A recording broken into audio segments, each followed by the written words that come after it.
अमेरिकी सीनेट ने एक अहम कदम उठाते हुए राष्ट्रपति डोनाल्ड ट्रंप की युद्ध शक्तियों को सीमित करने वाले प्रस्ताव को आगे बढ़ा दिया है।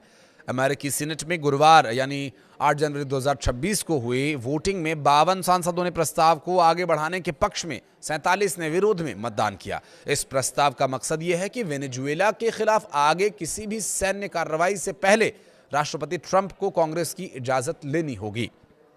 इस वोटिंग में खास बात यह रही कि ट्रंप की पार्टी रिपब्लिकन के 5 सांसदों ने डेमोक्रेट्स का साथ दिया और एक रिपब्लिकन सांसद मतदान में शामिल नहीं हुआ। पिछले साल ट्रंप प्रशासन के दबाव के चलते इसी तरह के 2 प्रस्ताव सीनेट में रोके जा चुके थे। नवंबर में पिछली बार यह प्रस्ताव महज 2 वोटों से गिर गया था। उस समय प्रशासन ने दावा किया था कि वेनेजुएला में सत्ता परिवर्तन या बड़े सैन्य हमले की कोई योजना नहीं है, लेकिन मादुरो की गिरफ्तारी के बाद कई सांसदों को लगा कि कांग्रेस को पूरी जानकारी नहीं दी गई थी। इस प्रस्ताव के सह प्रस्तावक रिपब्लिकन सीनेटर रैंड पॉल ने कहा कि अब उनकी पार्टी के भीतर भी कई लोग राष्ट्रपति सैन्य शक्तियों को लेकर असहज महसूस कर रहे हैं। उनके साथ डेमोक्रेट सीनेटर टिम केन भी इस प्रस्ताव का नेतृत्व कर रहे हैं। दोनों विदेश संबंधी समिति के सदस्य हैं। प्रस्ताव को आगे बढ़ाने के पक्ष में वोट देने वाले रिपब्लिकन सांसदों में रैंड पॉल, जो केंट की, सुसन कॉलिंस, जोश हॉले, लीसा मार्कोव्स्की और टॉड यंग शामिल हैं। फिलहाल सीनेट में रिपब्लिकन पार्टी के पास 53 और डेमोक्रेट्स के पास 47 सीट्स हैं।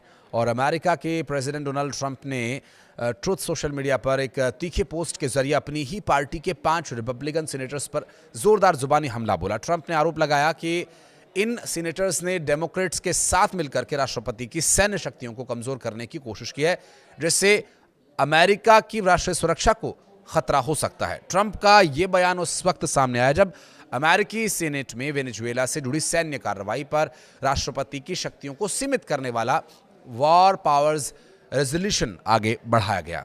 डोनाल्ड ट्रंप ने अपने पोस्ट में लिखा कि रिपब्लिकन पार्टी को उन सीनेटर्स पर शर्म आनी चाहिए जिन्होंने डेमोक्रेट्स के साथ मिलकर के वोट किया। बहरहाल अमेरिका क्या चाहता है, उसके दिल में क्या है, ये तो जाहिर है, लेकिन क्या अमेरिका के जो सांसद ट्रंप की नीतियों के खिलाफ हैं वो गलत है? कुछ कहना चाहे तो कमेंट सेक्शन में जरूर बताइएगा। धन्यवाद।